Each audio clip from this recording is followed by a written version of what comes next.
మహాదేవుడు రక్షకుడైన యేసయ్య నామములో ఈ వాక్కు మీకు ప్రకటిస్తున్నాను. ప్రభు యేసుక్రీస్తు ప్రభు మంచివారు, మంచి దేవుడైన ఆయన అందరికీ ఉపకారి.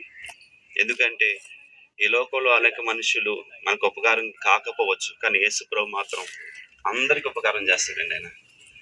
ఆయన వాక్కు మనల్ని జీవింపజేస్తుంది. యేసు ప్రభు ఎంత గొప్ప దేవుడు అంటే ఏ సమస్య నుంచి నేను విడిపిస్తాడు. ఆయన మేలు చేయు దేవుడు. అన్ని విషయాలు నేను ఆదరిస్తాడు. నీకు ఆరోగ్యం ఇస్తాడు, నీ పిల్లలు మీ ఆశీర్వదిస్తాడండి, మీ కుటుంబాలను దీవిస్తారండి. మేలు నొంది మీ వ్యాపారాలు, మీ ఉద్యోగాలు దీవెన పొందినట్లుగా యేసు ప్రభు చేయగలడు.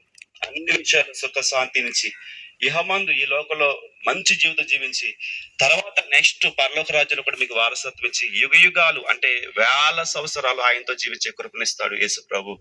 కాబట్టి యేసు ప్రభు నమ్మదగిన దేవుడు, ఆయన మేలు చే దేవుడు. ఆయన మనకు తోడుంటే అన్ని సమస్యల నుంచి మనం విడుదల పొంది మన కుటుంబాలు వర్ధిల్లుతాయి, దీవించబడతాయి. కాబట్టి ఈ సువార్త, ఈ రాజ్య సువార్త, ఈ సత్యవాక్యం, జీవ మాటలు మీకు ప్రకటించేది ఏమిటంటే యేసు ప్రభుని బట్టి మీరు సంతోషించండి. ఆయన ఒకటే, మీరు ఎక్కడున్నా సరే ప్రభువా తండ్రి యేసయ్య అంటే ఆయన నేను ఉన్నానని వస్తాడైనా. మీ ఇంట్లో ప్రార్థన చేస్తే సరే యేసయ్య నన్ను ఆదరించంటే ఆదరిస్తాడైనా. కన్నీటితో వేదనతో ప్రభా నాకు సహాయం చేయంటే ఆయన సహాయం చేస్తాడు.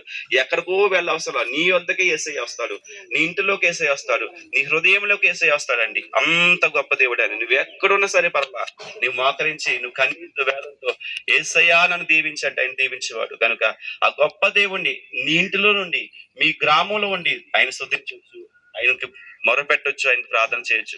కనుక ఈ రాజ్య సువార్తలో ఆ సత్య జీవం గల మాటలు మీరు అంగీకరించి ఆయన కృపల వర్ధిల్లాలని ప్రేమతో ఈ మాటలు తెలియజేస్తూ దేవుని మిమ్మల్ని దీవించాలని ఆశిస్తూ యేసు నామములో ఈ మాటలు తెలియపరుస్తున్నాను.